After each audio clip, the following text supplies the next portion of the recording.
Soyez la bienvenue sur Citoyen TV. Aujourd'hui, nous allons parler de cette large victoire pour le parti au pouvoir PASTEF du Sénégal lors des législatives anticipées du 17 novembre 2024. Le parti PASTEF, dirigé par le président Bassirou Diomaye Faye et le premier ministre Ousmane Sonko, a remporté une large victoire lors des législatives anticipées du 17 novembre 2024. C'est en tout cas ce qu'a annoncé Amadou Moustapha Diek Saré, porte-parole du gouvernement. Les résultats provisoires couvrant 90 à 95% des bureaux de vote ont confirmé une majorité qualifiée pour le PASTEF, consolidant ainsi leur emprise sur le pouvoir 8 mois après leur accession à la tête de l'État sénégalais. Ce triomphe illustre un renouvellement de la confiance des Sénégalais envers le PASTEF qui promet de poursuivre des réformes axées sur la justice sociale, la lutte contre la corruption et une gestion équitable des ressources naturelles. Toutefois, des défis majeurs subsistent, notamment le chômage, l'inflation et la migration clandestine. Le duo Faye-Sonko devra rapidement répondre à ces attentes pour honorer ses engagements électoraux. Malgré une opposition divisée, des figures telles que Barthélémy Diaz, le maire de Dakar, et Amadou Ba ont reconnu la victoire de PASTEF. En revanche, la coalition Taku Wallu Sénégal, proche de l'ancien président Macky Sall, a, dans un premier temps, dénoncé une fraude massive.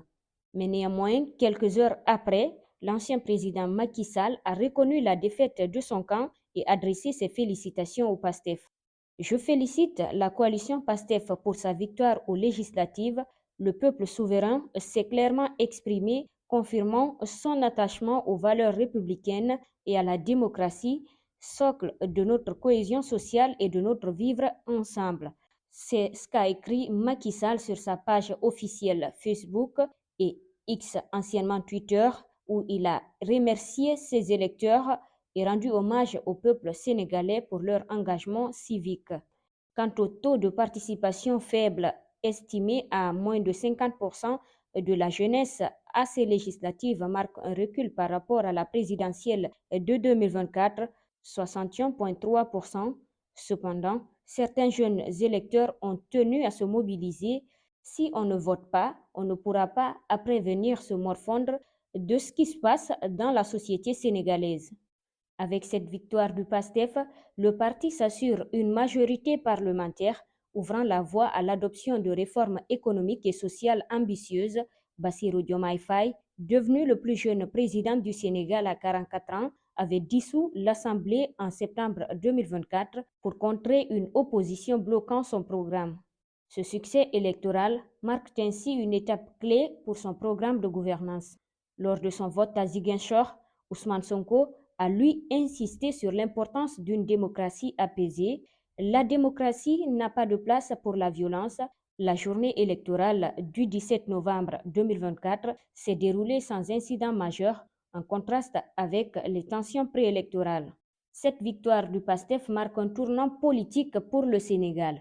Les estimations provisoires créditent PASTEF de 119 sièges pour les 165 à l'Assemblée nationale. Ce raz-de-marée électoral permettra au parti présidentiel de concentrer les pouvoirs exécutifs et législatifs pour engager des transformations profondes et répondre aux attentes populaires. Les résultats définitifs sont attendus, mais cette victoire consacre la domination du PASTEF sur l'échiquier politique sénégalais, offrant ainsi à Bassirou Diomaye Faye et à Ousmane Sonko une base solide pour poursuivre leur programme de rupture.